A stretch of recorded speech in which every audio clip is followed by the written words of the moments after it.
Hi అండి, welcome to my channel. Today my recipe సొరకాయ రొయ్యల మసాలా కర్రీ. రండి చూద్దాం. ఫస్ట్ సొరకాయ కట్ చేసుకున్నాం.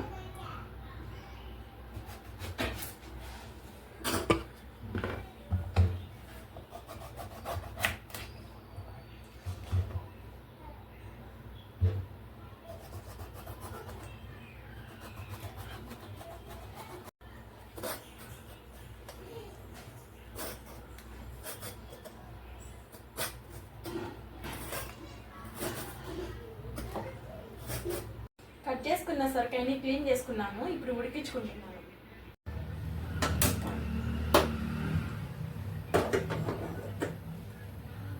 రెండు పెద్ద సైజు ఆనియన్స్ని కట్ చేసుకున్నాను. రెండు మీడియం సైజు టమోటాస్ని కట్ చేసుకున్నాను. ఇప్పుడు మసాలా వేసుకుంటున్నాను. మసాలాకు కావాల్సిన పదార్థాలు ధనియాలు, మిరియాలు, పట్ట, లవంగ అన్నీ వేసుకొని, అలాగే అల్లం, కొబ్బరి కూడా వేసుకోవాలి. అలాగే తెల్లగడ్డ కూడా వేసుకోవాలి.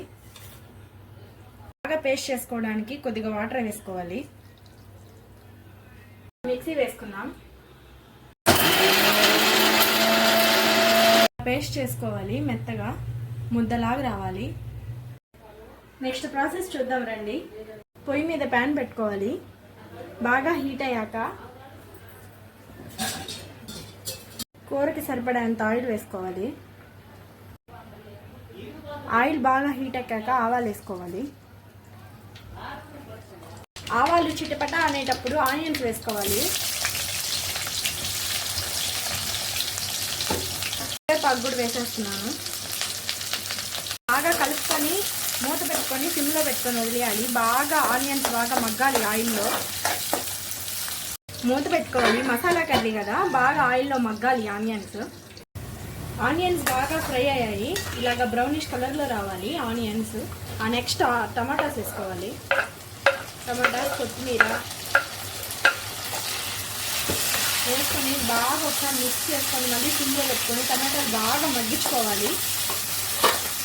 అప్పుడే కూర బాగా టేస్ట్ వస్తుంది, గుజ్జు గుజ్జుగా ఉంటుంది.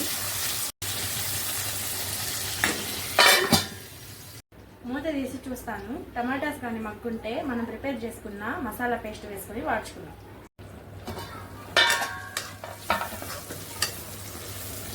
బాగా మగ్గిపోయాయి. ఇలాగ మగ్గిపోవాలి టమాటా, ఎర్రగడ్డ రెండు. అప్పుడు మనం ప్రిపేర్ చేసుకున్న పేస్ట్ వేసుకున్నాం.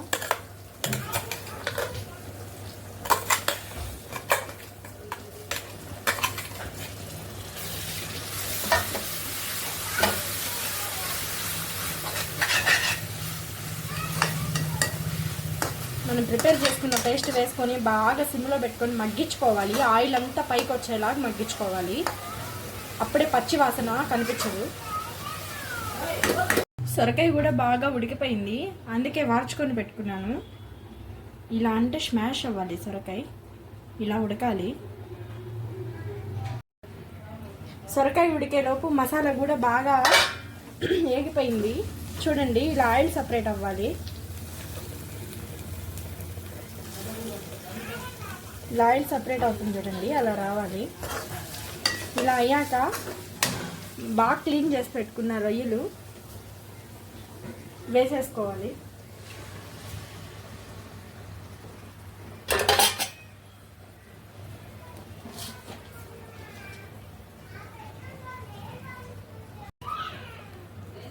కొద్దిగా ఉప్పు,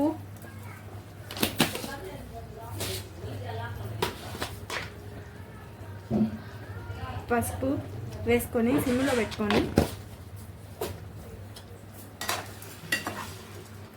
ఒకసారి బాగా కలుపుకొని మూత పెట్టుకొని సిమ్లో పెట్టుకొని వదిలేయాలి. రొయ్యలు బాగా మగ్గాలి. మసాలాలో ఉప్పు, పసుపు వేస్తున్నాం కదా, బాగా మగ్గిపోవాలి. వాటర్ అంతా రిలీజ్ అయిపోద్ది.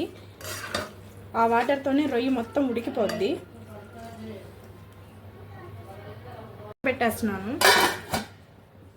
మూత తీసి మళ్ళీ ఒకసారి బాగా కలుపుకున్నాను. బాగా రిలీజ్ అయ్యాయి వాటరు. రొయ్యలన్నీ బాగా వాడిపోవాలి. వాటర్ లేకుండా అయిపోవాలి రొయ్యలన్నీ. ఇంకా టైం పడుతుంది.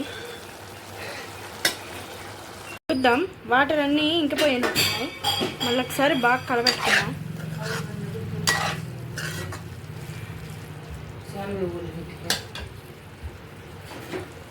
ఈ స్టేజ్లో ఉన్నప్పుడు సొరకాయ వేసుకోవాలి. సొరకాయ వేసుకున్నాక ఓవర్గా మిక్స్ చేసుకోకూడదు. చిన్నగా ఒకసారి మిక్స్ చేసుకొని మళ్ళీ ఒకసారి మూత పెట్టుకోవాలి. సొరకాయ, రొయ్యలు, మసాలా అన్నీ బాగా మిక్స్ అయిపోయి ఆ ఫ్లేవర్ అంతా సొరకాయకి బాగా పట్టాలి. పట్టినప్పుడే కూర టేస్ట్ వస్తుంది. బాగా మిక్స్ చేసుకొని ఇంకా మూత పెట్టేసుకొని కాసేపు మళ్ళీ మగ్గించుకోవాలి. సొరకాయకి అంతా మసాలా అంతా ఫ్లేవర్ పట్టాలి.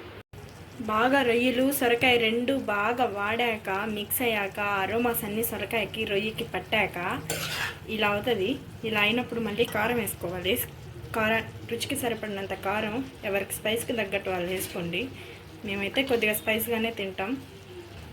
1.5 స్పూన్ కారం వేసుకున్నాను. కారం వేసుకున్నాక ఒకసారి బాగా మిక్స్ చేసుకొని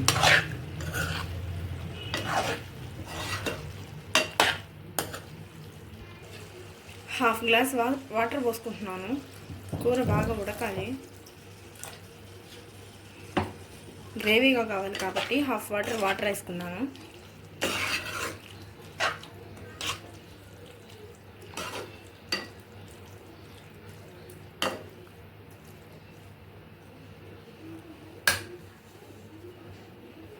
మూత పెట్టేసుకుంటున్నాను. బాగా ఉడకాలి. ఉడికాక కూర రెడీ అయిపోద్ది. ఇంకేం ప్రాసెస్ ఉండదు. చూడండి, బాగా ఆయిల్ పైకి తెలిపింది. కూర రెడీ అయిపోయింది. ఇలా ఉండాలి లాస్ట్లో కూర గ్రేవీ. టేస్ట్ చేసి చెప్తాను కర్రీ ఎలా వచ్చిందో. సూపర్ వస్తుందండి స్మెల్. కర్రీ ట్రై చేస్తా.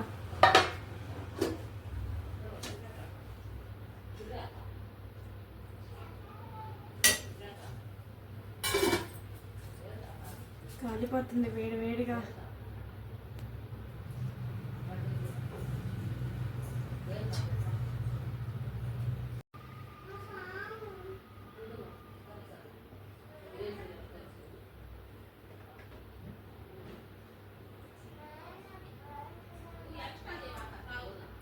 సూపర్ ఉంది కర్రీ.